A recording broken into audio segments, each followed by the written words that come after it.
Assalamualaikum warahmatullahi wabarakatuh. Kami di sini akan mempresentasikan hasil proyek kami. Kami terdiri dari 3 orang, yaitu yang pertama saya, Roy Trasmayer, dengan NIM 2300180008. Saya Wasis Enggar Supriyanto dengan NIM 2300180002. Dan saya Sigit Nur Rahman dengan NIM 2300018055. Baik, saya di sini akan mulai menjelaskan tentang code program, yaitu yang pertama ada beberapa header, yaitu include IOStream, FStream, dan string. Dan IOStream di sini untuk digunakan untuk input dan output, lalu FStream untuk operasi file, lalu string untuk penggunaan string, ada juga using namespace std. Setelah itu ada struct KTP yang memiliki isi, yaitu nama, NIK, alamat, dan pointer untuk menuju ke node berikutnya. Lalu ada kelas stack barang yang dimana di sini ada private-nya, yaitu struct barang yang berisi yaitu tanggal masuk, kode, dan pointer yang menunjuk ke node berikutnya dalam stack. Lalu ke stack barang di sini untuk konstruktor untuk menginisialisasi stack kosong. Lalu ada function void push yang dimana ini untuk membuat node baru, yaitu barang new node. Lalu di sini new node kode untuk mengisi kode barang, lalu di sini tanggal masuk untuk mengisi tanggal masuk. Lalu untuk menunjuk elemen teratas sebelumnya menggunakan top. Jadi sama dengan menjadikan node baru sebagai elemen teratas. Yang selanjutnya ada function void pop, yaitu menghapus dengan pengkondisian ketika di sini top tidak terisi maka gudang kosong, atau di sini untuk pengkondisian mengecek apakah stack di situ kosong atau terisi. Lalu ada di sini barang temp untuk menyimpan elemen teratas sementara. Lalu untuk memindahkan pointer ke elemen berikutnya menggunakan top sama dengan top next. Lalu menghapus elemen teratas. Setelah itu ada function print untuk mencetak. Lalu seperti biasa pengkondisian untuk mengecek apakah gudang itu kosong atau tidak. Lalu setelah itu pointer sementara untuk iterasi, dan di sini ada iterasi ketika temp untuk menampilkan semua barang dalam stack.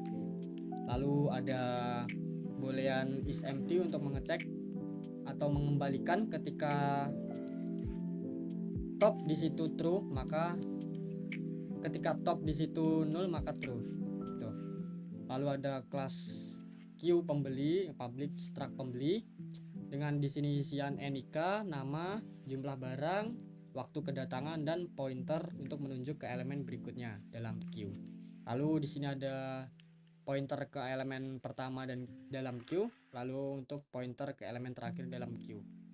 Lalu di sini ada konstruktornya, dan setelah itu ada function void enqueue di sini untuk membuat node baru untuk pembeli dan mengisi data-data pembeli. Lalu di sini ada pengkondisian untuk jika queue kosong maka node baru menjadi elemen pertama dan terakhir, dan lalu menambahkan node baru di akhir queue. Ada void dequeue atau di sini menghapus. Sebelum itu ada pengkondisian untuk mengecek apakah pembeli di sini sudah terisi atau belum. Lalu di sini untuk menyimpan elemen pertama sementara, lalu memindahkan pointer ke elemen berikutnya. Lalu jika queue di sini kosong setelah dequeue, jika queue menjadi kosong setelah dequeue, lalu setelah itu menghapus elemen sementara. Lalu di sini untuk mengembalikan pointer ke elemen pertama. Lalu di sini ada function mencetak. Seperti biasa mengecek dulu apakah kosong. Setelah itu ada pengkondisian untuk menampilkan semua pembeli. Dan ada boolean is empty untuk mengecek apakah di sini pengembalian true jika queue kosong. Setelah itu akan dilanjutkan oleh teman saya. Oke, di sini langsung dilanjutkan dengan KTP. Hit KTP sama dengan 0 itu berfungsi sebagai pointer untuk head linked list pada KTP. Terus ada stack barang gudang itu berfungsi untuk stack barang, dan queue pembeli sebagai objek global. Terus ada function untuk menambahkan data KTP. Nah, di function ini berisi membuat node baru, terus mengisi nama, mengisi nick, dan mengisi alamat. Nah, dan di sini ada perulangan. Jika link list kosong, node baru menjadi elemen pertama dan pointer sementara untuk iterasi. Nah, di perulangan yang terakhir itu ada menambahkan node baru di akhir link list. Terus dilanjutkan ada function untuk menyimpan data KTP ke dalam file. Nah, di sini itu kita menggunakan data underscore ktp.txt. Jadi ini datanya bakal masuk ke dalam file txt. Jadi untuk membukukan file dalam menulis di txt. Terus ada perulangan lagi KTP bintang tem sama dengan head KTP itu sebagai pointer sementara. Terus ada dilanjutkan dengan file close itu untuk menutup file yang telah diselesaikan. Terus dilanjutkan lagi dengan function untuk menampilkan data KTP. Nah, function tampilkan data KTP ini berisikan pointer sementara untuk iterasi dan menampilkan semua data KTP dalam link list. Terus dilanjutkan dengan function yang berbentuk boolean itu berisikan tentang memeriksa admin sign-in yang berisikan buffer, dan dilanjutkan ada pointer sementara untuk iterasi, dan ada perulangan untuk memeriksa apakah nama dan NIM cocok dengan data KTP yang diinputkan. Dan return true itu berfungsi sebagai admin ditemukan, dan ketika return false itu berarti admin tidak ditemukan. Sekian dari saya dan bakal dilanjut dengan teman saya Wasis. Di sini ada function untuk menampilkan inventory gudang yang nama functionnya yaitu menu inventory gudang yang isinya adalah enter item barang, catat pembelian, jual barang, catat daftar barang, catat daftar pembelian, dan keluar. Kemudian ada switch case yang dimana case pertama untuk menambahkan barang ke gudang. Kemudian ada case 2 untuk mencatat pembelian baru dengan inputan data KTP pembeli. Kemudian ada case 3 untuk menjual barang kepada pembeli. Di sini ada perulangan yang if enter pembelian is empty dan outputnya tidak ada pembeli dalam antrian. Ini ada untuk mengecek apakah antrian tersebut ada atau tidak. Kemudian jika tidak terpenuhi, jika true maka langsung ke else. Kemudian pembeli bintang pembeli antrian pembeli dot get form, yang dimana di sini untuk mengecek apakah barang ada atau tidak di dalam gudang untuk dijual. Kemudian ada case 4 untuk menampilkan daftar barang di gudang. Kemudian ada case 5 untuk menampilkan daftar pembelian. Kemudian ada case 6 untuk keluar dari menu inventory. Dan ada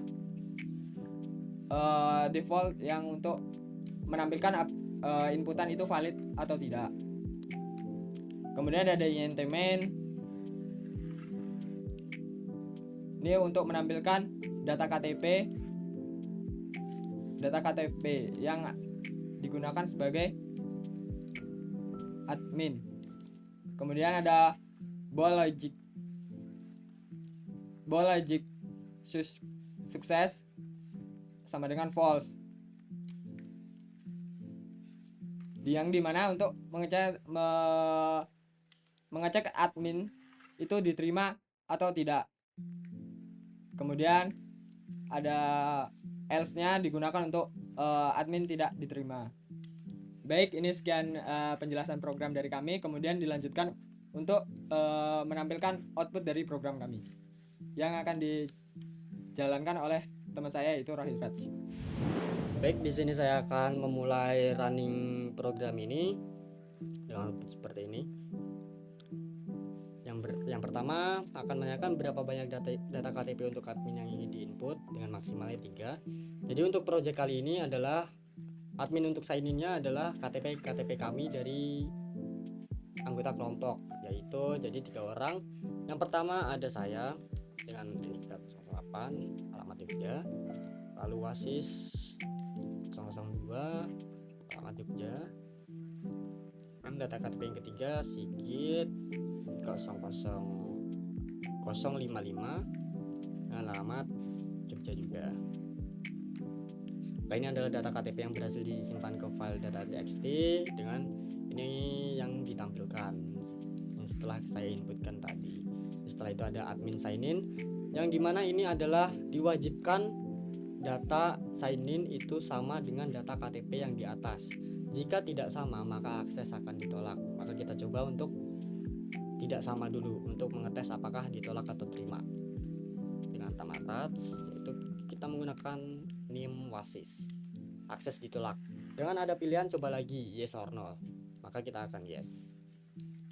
Sign in di sini kita akan benar 08. Setelah itu kita akan masuk ke program utama, yaitu menu inventory gudang dengan 6, yaitu 1 entry item barang, kedua catat pembeli, yang ketiga jual barang, yang keempat adalah cetak daftar barang, yang kelima cetak daftar pembeli lalu keluar. Pertama kita entry item barang dulu. Yang di sini saya akan samakan dengan project kali ini, yaitu di filenya yang pertama kita inputkan 1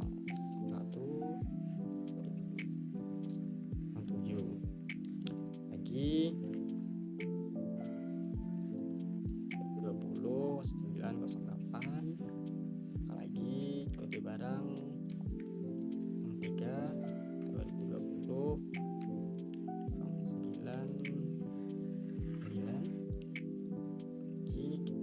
kita inputkan dulu, saya inputkan dulu 4 2020.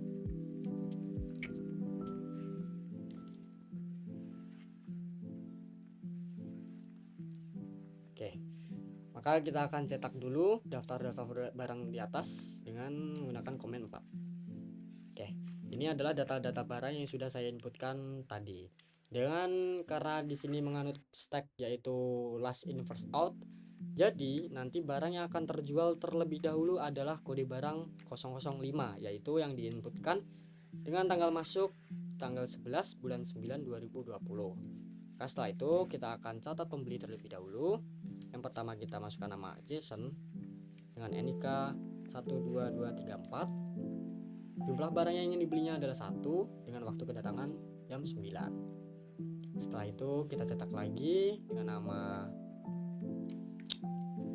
Kai dengan NIK yaitu 3456. Jumlah barang yang ingin dibeli 1 dengan waktu kedatangan 9:10. Yang terakhir kita catat pembeli yaitu dengan nama Rahman dengan NIK 5332. Jumlah barang yang ingin dibeli, waktu kedatangannya 9:25. Oke, kita cetak terlebih dahulu. Maka ini adalah data-data pembeli. Jadi karena menganut konsep Q yaitu first in first out, jadi pembeli yang akan dilayani terlebih dahulu adalah pembeli dengan NIK 12234 dengan waktu kedatangan jam 9 tepat. Nah, maka kita akan langsung jual barang. Nah, benar.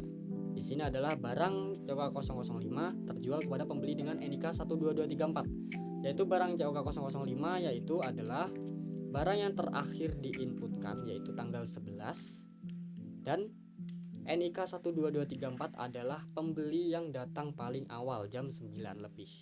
Maka kita akan jual lagi 004 dengan NIK 3456 yaitu jam 9:10.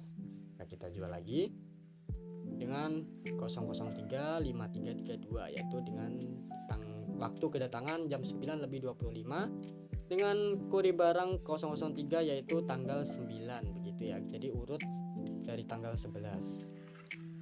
Karena ini menganut untuk barang yaitu last in first out atau yang pertama diinputkan dia yang keluar, dan untuk pembeli first in first out yang mana yang paling awal diinputkan dia yang dilayani terlebih dahulu. Jadi sekian untuk program project kami kali ini. Jika ada salah kata mohon dimaafkan. Saya tutup presentasi kali ini. Wassalamualaikum warahmatullahi wabarakatuh.